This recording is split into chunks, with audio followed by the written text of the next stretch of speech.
Listen one. Okay? But when I was in Belfast, one of the things which somehow I feel regretted is that I was quite young when I had been appointed to become the Minister of Religion. I was just about 25 years old. So lack of experience, but I had my confidence that we must believe in what has been mentioned by Brother just now about the common sense, the justice, the equality, which is the essence of all religions that we have. So when I was in Belfast, there was some uniqueness about the center where I used to work. Belfast Islamic Center was not dominated by any particular ethnics, like many of the mosques that we have in Britain, and we were proud of it. And because of that, we have some sort of freedom. For myself, I have some sort of freedom to exercise my understanding about Islam in bringing people, the Muslim community, into unity. So that was one thing. But the great thing being in Ireland is that the mainstreaming of religion was still dominant and significant, because to a certain level, people are still referring to religion as their source of, at least as their source of ethics and moral conduct. And because of that, religion is still significant to the majority of the people there. And because of that, I found that whenever we want to discuss about public policies, about something from the religious point of view, usually the common practice that we had in Ireland is that we will bring representatives from different religions to discuss and to give their different point of views and to find some common ground in order to build a public policy.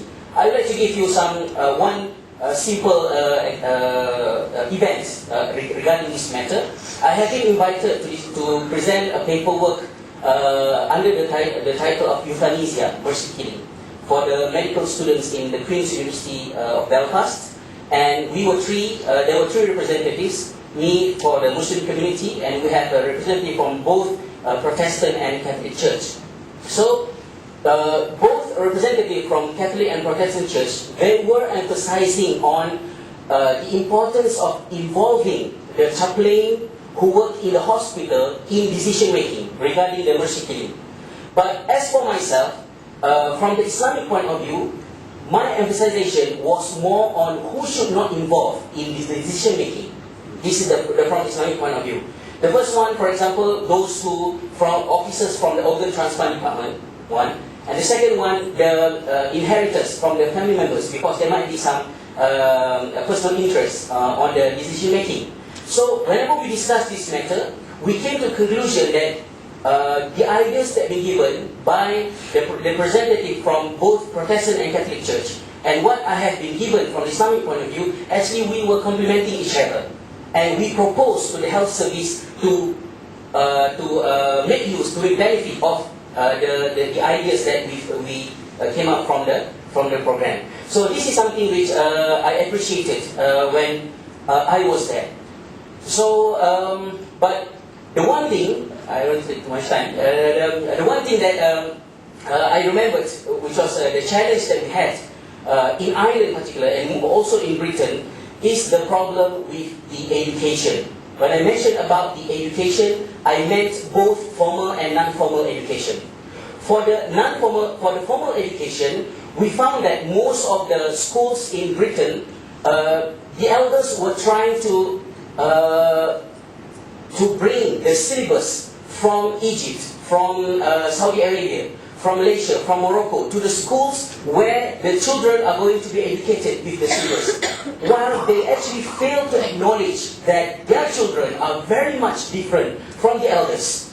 So one of the biggest problems that we had there is that to find a new formula to educate the people in order for them to understand Islam. This is one thing that I would like to share with you. So in 2004, I came back to Malaysia, and before I came back to Malaysia, I discussed with my wife that I feel a little bit afraid that I don't want to bring up my children in Britain because of some experience that I had being the principal of the school in Belfast. But when I came back to Malaysia, the view is changed. I feel somehow, like already mentioned, like in America, in Britain, I feel that I can be more genuine Muslim living in Britain rather than coming back to Malaysia. It's a very confusing coming back to Malaysia. So at this point of view, I'd just like to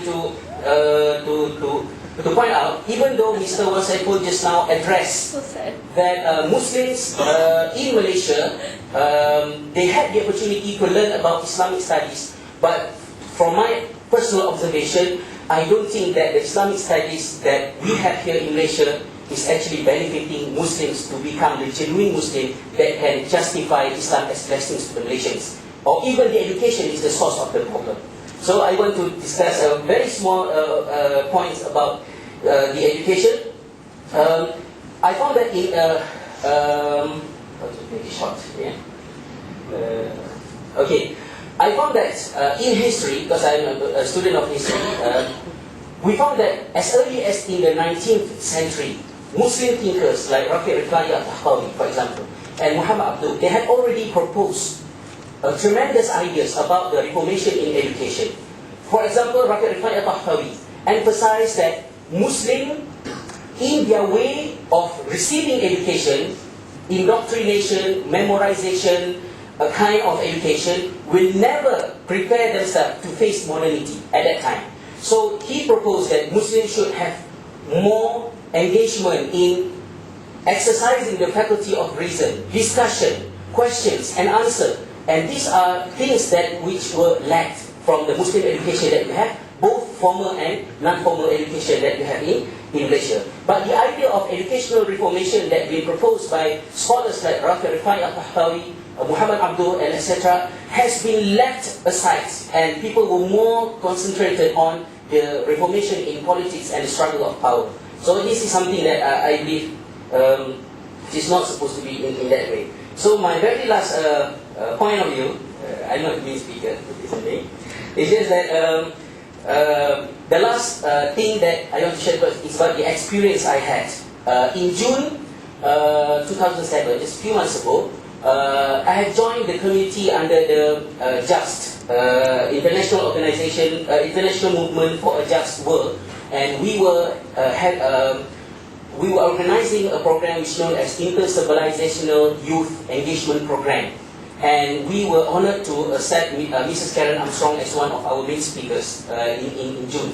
So the participants came from more than 20 different countries. And a part of the program, we brought the participants to visit houses of worship, including the temple, the Hindu temple, and then the Buddhist center, and also the Catholic Church in Kajang, and also to a mosque, in order to enhance and giving them the very first-hand experience in observing people from different faiths, and also to engage with discussion.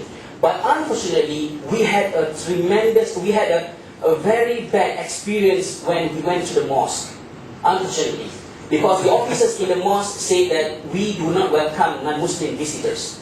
In my understanding, this is a very ugly misunderstanding about Islam, because if we went back to history, the Prophet Muhammad, peace be upon him himself, he received all visitors without any restriction at that very particular mosque. In the mosque. So, in my point of view, is that the problem we have here is about the education, the way Muslims understand about Islam, as well as the way of people fellows from other faiths understand about their own faith.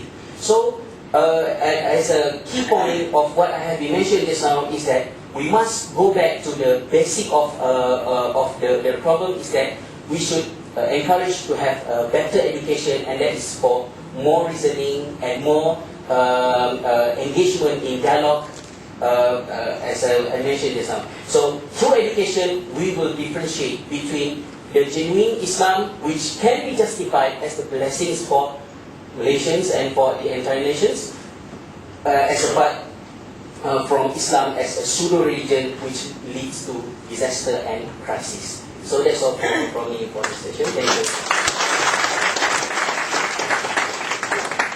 Thank you very much, Ustaz Hasrizal. He talked about education being one of the main factors affecting our Muslim children today, and perhaps that's something that we can go on talking about education policy. But before